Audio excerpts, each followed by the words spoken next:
तो भारत में असली पावर किसके हाथ में, प्रेसिडेंट के या फिर प्राइम मिनिस्टर के? ये एक बड़ा सवाल है। आज हम इसी पावर पिरामिड की गहराई तक जाएंगे और देखेंगे कि प्राइम मिनिस्टर और उनकी टीम यानी उनकी काउंसिल ऑफ मिनिस्टर्स मिलकर देश को असल में चलाते कैसे हैं। तो चलिए एक नजर डालते हैं कि आज हम क्या क्या समझने वाले हैं। सबसे पहले हेड ऑफ स्टेट और हेड ऑफ गवर्नमेंट के बीच का फर्क, फिर सीधा चलेंगे प्राइम मिनिस्टर की कॉन्स्टिट्यूशनल प्लेबुक में, उनकी टीम कैसे बनती है और उनकी पावर को लेकर क्या क्या डिबेट्स हैं, और आखिर में इन सब चीजों को जोड़कर देखेंगे कि ये पूरा सिस्टम चलता कैसे है। तो शुरुआत करते हैं सबसे बुनियादी सवाल से, इस पूरी पहेली के पहले और सबसे इंपॉर्टेंट टुकड़े से। सवाल बिल्कुल सीधा है, आखिर देश चलाता कौन है? ये एक ऐसा सवाल है जिसके जवाब में हमारे पूरे पॉलिटिकल सिस्टम का राज छिपा है। इसे समझने का सबसे आसान तरीका है कि भारत में दो पावर सेंटर्स हैं। एक तरफ है प्रेसिडेंट जो है हेड ऑफ स्टेट, एक सिंबॉलिक हेड, लेकिन दूसरी तरफ है प्राइम मिनिस्टर जो है हेड ऑफ गवर्नमेंट। सरकार वही चलाते हैं, रोजमर्रा के फैसले वही लेते हैं, असली एग्जीक्यूटिव अथॉरिटी उन्हीं के पास है, और इसीलिए आज हमारा फोकस उन्हीं पर रहेगा। तो सवाल ये उठता है कि प्राइम मिनिस्टर को इतनी पावर आखिर मिलती कहां से है? चलिए इसके लिए सीधा कॉन्स्टिट्यूशन की किताब खोलते हैं और देखते हैं कि उनके रोल के बारे में वहां क्या लिखा है। पूरी कहानी शुरू होती है आर्टिकल 74 से। ये आर्टिकल बिल्कुल साफ साफ कहता है कि प्रेसिडेंट को मदद और सलाह देने के लिए एक काउंसिल ऑफ मिनिस्टर्स होगी, और इस काउंसिल के हेड कौन होंगे? Prime minister. यानी कि यही आर्टिकल उन्हें प्रेसिडेंट का चीफ एडवाइजर बना देता है और सरकार का सेंटर पॉइंट। इसके ठीक बाद आता है आर्टिकल 75।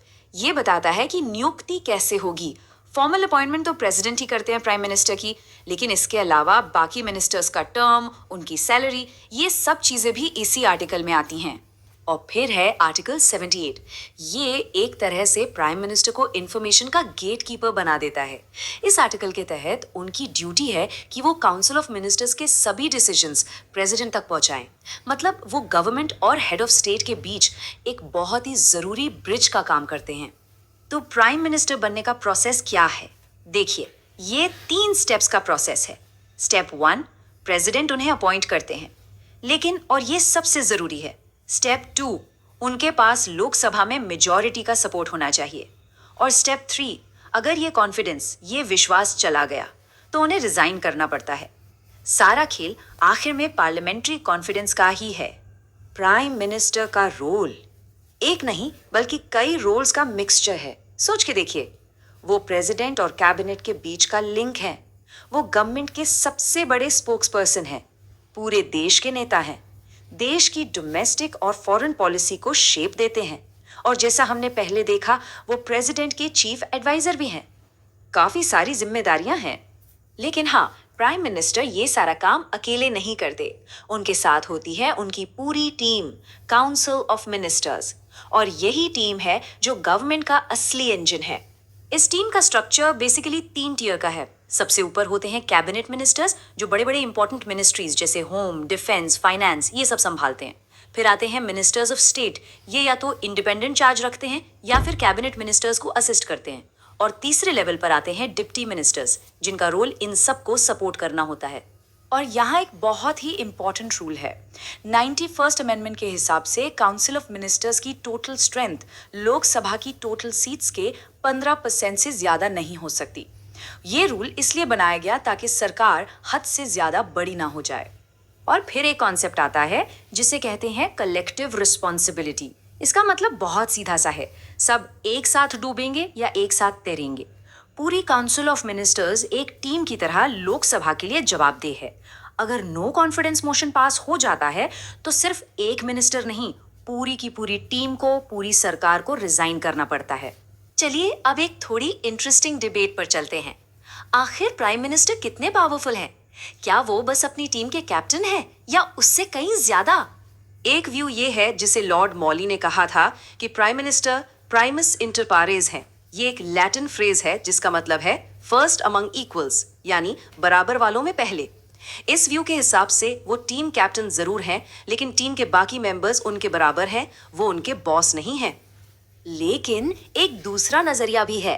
सर विलियम हारकोर्ट ने कहा था कि पीएम इंटरस्टेलार्स लूना मिनोरिस हैं, यानी छोटे सितारों के बीच एक चांद। इस व्यू के मुताबिक प्राइम मिनिस्टर बाकी सबसे कहीं ज्यादा पावरफुल और इन्फ्लुएंशियल हैं और बाकी मिनिस्टर्स उनके सामने छोटे सितारों जैसे हैं। तो क्या लगता है, बराबर वालों में पहले या सितारों के बीच का चांद? ये डिबेट आज तक चलती आ रही है। अच्छा, एक छोटा सा इंटरेस्टिंग फैक्ट, अब तक कितने प्राइम मिनिस्टर्स ऐसे हुए हैं जो पीएम बनने से पहले चीफ मिनिस्टर भी रह चुके हैं? इसका जवाब है 6। Morarji Desai, Charan Singh, VP Singh, PV Narasimha Rao, HD Deve Gowda और नरेंद्र मोदी। इन 6 लोगों ने पहले चीफ मिनिस्टर के तौर पर अपने स्टेट्स को लीड किया और फिर देश के प्राइम मिनिस्टर बने। ये दिखाता है कि स्टेट लेवल का एडमिनिस्ट्रेटिव एक्सपीरियंस अक्सर नेशनल लीडरशिप तक का एक मजबूत रास्ता बन जाता है। तो इस पूरी चर्चा का सार क्या है, इसका फाइनल टेक अवे क्या है? चलिए इस पूरे सिस्टम को एक बहुत ही जबरदस्त मेटाफर से समझते हैं।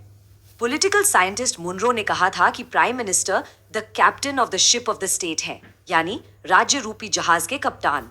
ये लाइन उनकी पावर और रिस्पॉन्सिबिलिटी दोनों को बिल्कुल साफ साफ बता देती है। जहाज किस दिशा में जाएगा ये कैप्टन ही तय करता है। और अगर प्राइम मिनिस्टर उस जहाज के कैप्टन हैं तो उनकी कैबिनेट क्या है? इस पर रैमजी मुईर ने कहा था कि cabinet the steering wheel of the ship of the state है, यानी जहाज का स्टीयरिंग व्हील। कैप्टन दिशा तो दे सकता है, लेकिन जहाज को मोड़ने के लिए उसे स्टीयरिंग व्हील की जरूरत पड़ेगी। ये मेटाफर प्राइम मिनिस्टर और उनकी टीम के बीच के सिम्बायोटिक रिलेशनशिप को बहुत खूबसूरती से समझाता है। तो आखिर में एक सवाल जो हम सब के लिए है, एक डेमोक्रेसी में ये कैसे सुनिश्चित किया जाए कि कैप्टन हमेशा अपने जहाज को लोगों की भलाई की दिशा में ही लेकर जाए? ये एक ऐसा सवाल है जो हर डेमोक्रेसी के लिए बेहद जरूरी है और इस पर सोचना हम सबकी जिम्मेदारी